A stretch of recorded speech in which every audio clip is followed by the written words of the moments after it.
Hello बच्चों, मैं Basant Kumar Gupta Urmila education academy बस्ती से। देखिए, हम आपको पृष्ठ तनाव के बारे में बता रहे हैं।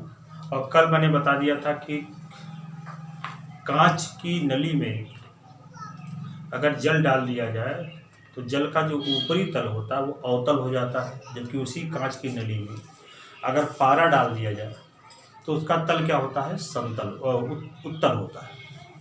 और अगर चांदी की नली में शुद्ध जल डाल दिया जाए तो उसका तल जो होता है समतल होता है। और स्पर्श कोण के बारे में बता दिया था कि उसकी परिभाषा मैंने बता दिया था। हमने ये भी एक बताया होगा कि जो द्रव किसी पृष्ठ को भिगो देते हैं उस पृष्ठ से बने पात्र में अगर द्रव को डालेंगे तो अवतल होगा, और जो द्रव किसी पृष्ठ को नहीं भिगोते हैं उससे बने पात्र में अगर उस द्रव को रखेंगे तो उसका तल उत्तल होगा। ठीक है। और संपर्क कोण की बात करें कि जो एक सिंपल सी भाषा में कि जो द्रव किसी पृष्ठ को भिगो देते हैं उस पृष्ठ से बने पात्र में उस द्रव को रखा जाए तो स्पर्श कोण होगा वो न्यून कोण होगा, और जो द्रव उस पृष्ठ को नहीं भिगोते उस पृष्ठ से बने पात्र में उस द्रव को रखा जाए तो स्पर्श कोण जो होगा वो अधिक कोण होगा। तो शुद्ध जल और शुद्ध कांच के लिए मैंने स्पर्श कोण बताया होगा। शुद्ध जल व शुद्ध कांच के लिए जो स्पर्श कोण होता है, संपर्क कोण या स्पर्श कोण एक ही शब्द है। संपर्क कोण कितना होता है, 0 डिग्री। साधारण जल व कांच के लिए अगर हम बात करें तो संपर्क कोण होता है लगभग 8 डिग्री।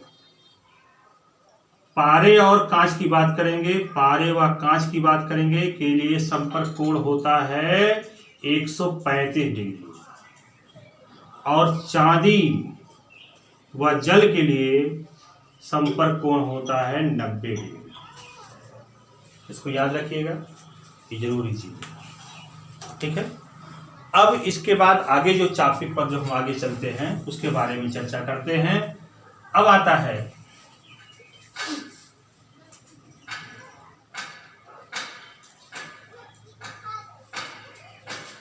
आधिक्य दाब।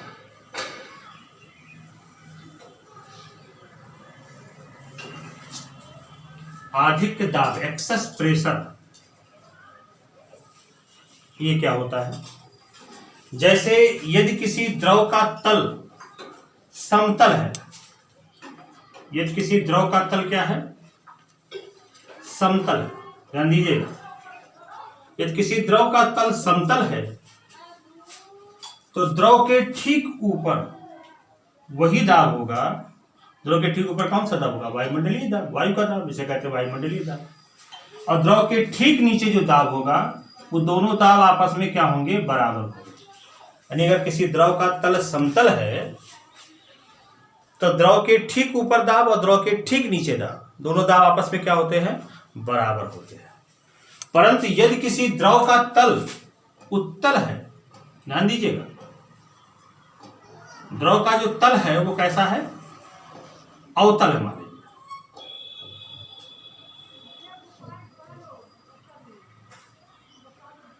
अवतल है।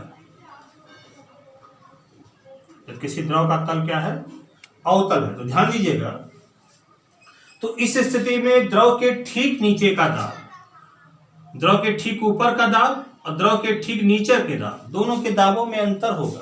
क्यों? क्योंकि ऊपर देखिए दबा हुआ है, ऊपर दाब ऐसे अगर आपको दिखने में लग रहा है कि ऊपर दाब ज्यादा, तभी तो दबा हुआ है। तो ऊपर का दाब अगर वायुमंडलीय दाब हम P माने तो नीचे दाब उससे कम होगा, अर्थात P माइनस स्मॉल p, जो कमी को बताएगा, दाबांतर इसे कहते हैं। ठीक है। अगर इसी तरीके से द्रव अगर उत्तल है, द्रव का तल क्या है, उत्तल है, तो द्रव के ठीक ऊपर दाब और द्रव के ठीक नीचे दाबों में भी अंतर होगा। नीचे का दाब देखिए अधिक होगा, ऊपर का दाब कम होगा। यानी ऊपर वायुमंडलीय दाब और नीचे कुछ दाब अधिक होगा, उस अधिक दाब को स्मॉल p से लिखते हैं। यानी कहने मतलब कि यदि किसी द्रव का तल उत्तल या अवतल है तो उनके दोनों तलों द्रव के ठीक ऊपर दाब और द्रव के ठीक नीचे दाबों में क्या होगा, अंतर होगा। इस अंतर को ही क्या कहते हैं, आधिक्य दाब कहते हैं।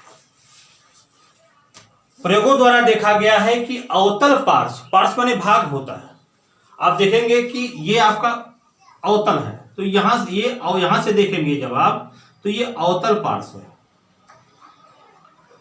और ये इधर से अगर आप देखें तो ये उत्तल पार्श्व है। तो अवतल पार्श्व का जो दाब होता है उत्तल पार्श्व की अपेक्षा अधिक होता है। अब इसे यहां से देखिए, ये उत्तर अवतल है, तो अवतल के ये झुका हुआ तल, तो इसके ठीक ऊपर देखेंगे तो यहां से अगर आप देखेंगे तो ये अवतल लगेगा, परंतु अगर यहां से देख रहे हैं तो ये कैसा दिखेगा, उत्तल दिखेगा। ये ऊपर से देखेंगे अवतल और नीचे से देखेंगे उत्तल। और यहां बात करेंगे ऐसे जब रहेगा तल, तो नीचे वाला अवतल भाग कहलाएगा अवतल पार्श्व, ऊपर वाला क्या कहलाएगा, उत्तल पार्श्व। तो अवतल पार्श्व और उत्तल पार्श्व के दाब, यानी अवतल पार्श्व का दाब जो होता है, यानी अवतल पार्श्व का जो दाब होता है,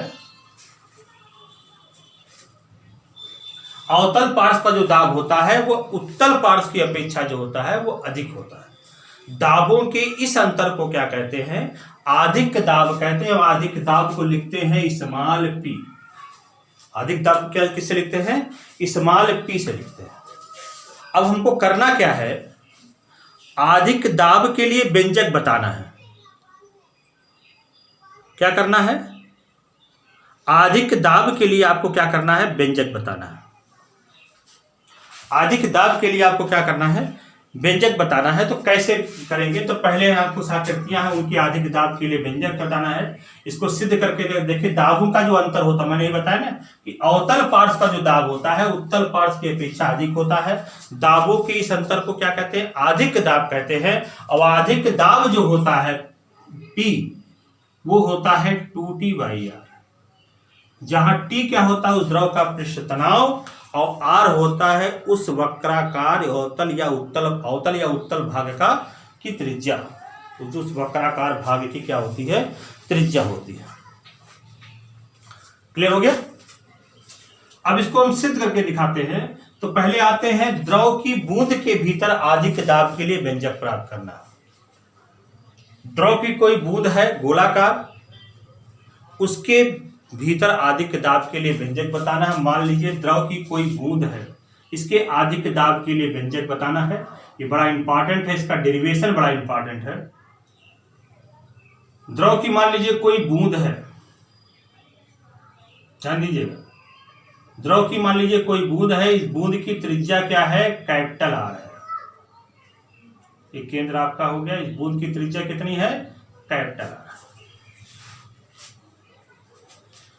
तो आपको मैंने बताया है कि अवतल भाग का दाब जो होता है, अवतल पार्श्व का दाब जो होता है उत्तल पार्श्व की अपेक्षा अधिक होता है। मान लीजिए कि ऊपर जो होगा दाब काम करेगा वायुमंडलीय दाब, मान लीजिए P है ऊपर का जो दाब है, और नीचे का दाब उससे अधिक होगा। नीचे अवतल भाग है ना, यहाँ अवतल भाग है, इसका दाब अधिक होगा। तो मान लीजिए कितना दाब अधिक है, P, capital P plus small p, capital P plus small p, जहां स्मॉल p क्या है, अधिक दाब है। इसी के लिए हमको स्मॉल p के लिए व्यंजक बताना है।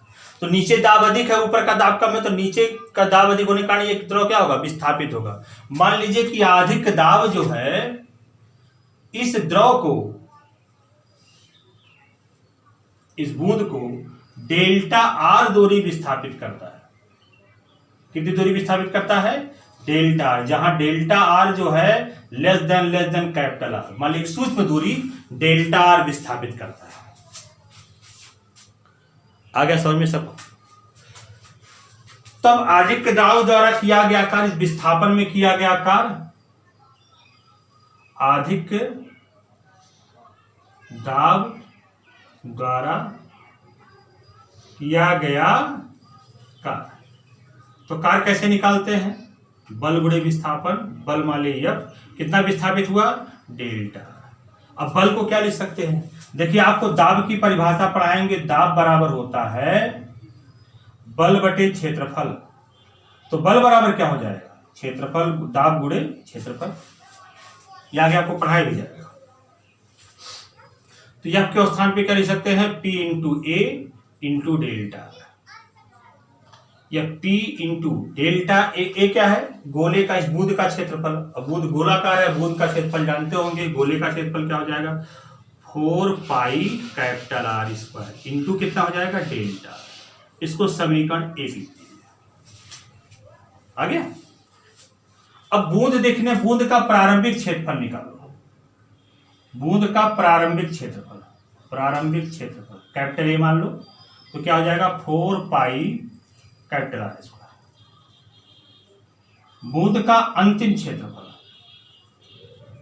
इसको A1 कह दिया, तो अंतिम क्षेत्रफल का मतलब अब त्रिज्या बूंद की देखिए बढ़ के क्या हो गई, पहले R थी, R प्लस डेल्टा R हो गई, तो बूंद का अंतिम क्षेत्रफल क्या हो जाएगा 4 पाई ब्रैकेट में R प्लस डेल्टा R, ये नई त्रिज्या का होल स्क्वायर। तो क्षेत्रफल में वृद्धि कितनी हुई, क्षेत्रफल में वृद्धि,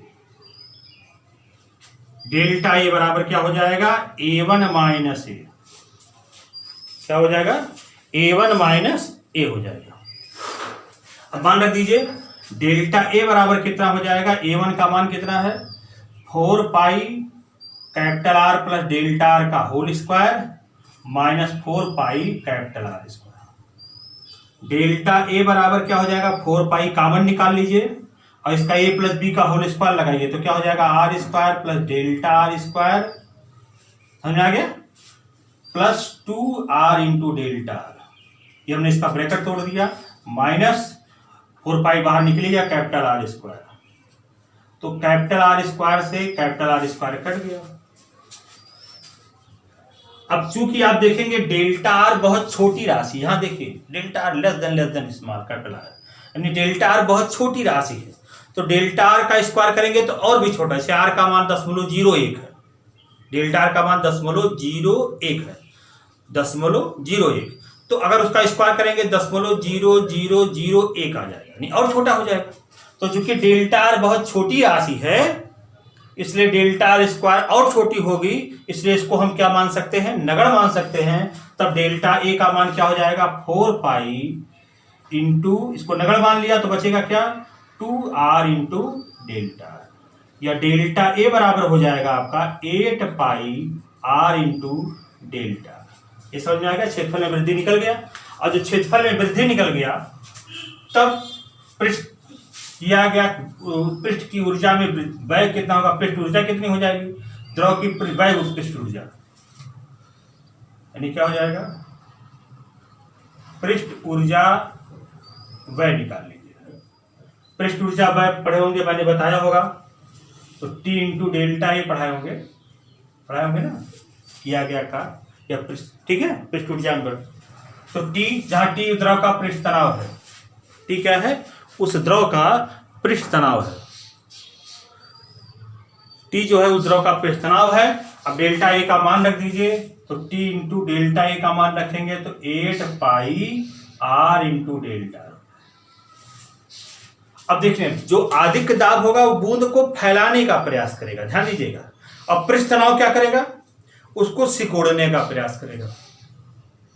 अधिक दाब क्या करेगा, उस बूंद को फैलाएगा, अंदर दाब ज्यादा है इसलिए बूंद को फैलाएगा। पृष्ठ तनाव क्या करेगा, उसको सिकोड़ेगा। अगर हम संतुलन अवस्था में बात करें,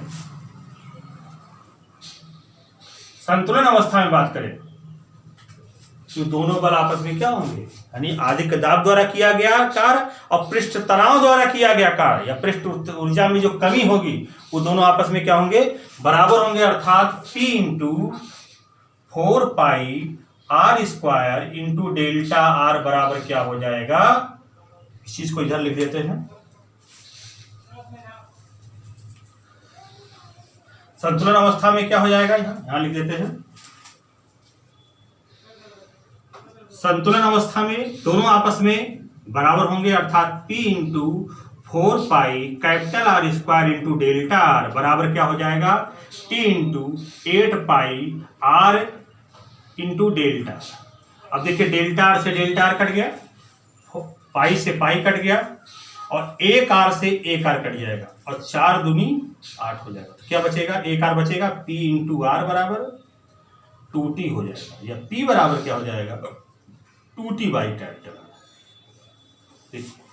सिद्ध हो गया। किसी द्रव की बूंद के लिए अगर हम अधिक दाब निकालेंगे, अधिक दाब का अंतर यही हुआ करता है, अवतल पार्श्व का दाब जो होता है उत्तल पार्श्व की अपेक्षा अधिक होता है। दाबों का जो अंतर होता है उसी को कहते हैं अधिक दाब। और अधिक दाब का मान क्या होता है 2T/r, जहां r उस वक्राकार भाग की वक्रता त्रिज्या या स्थिर त्रिज्या है। समझ में आ गया। अब इसके बाद आगे चर्चा हम कल करेंगे।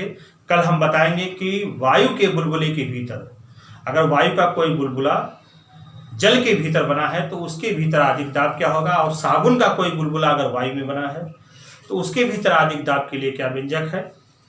उम्मीद करता हूं आप लोग को समझ में आ गया है। अब इसकी चर्चा हम आगे करेंगे। धन्यवाद।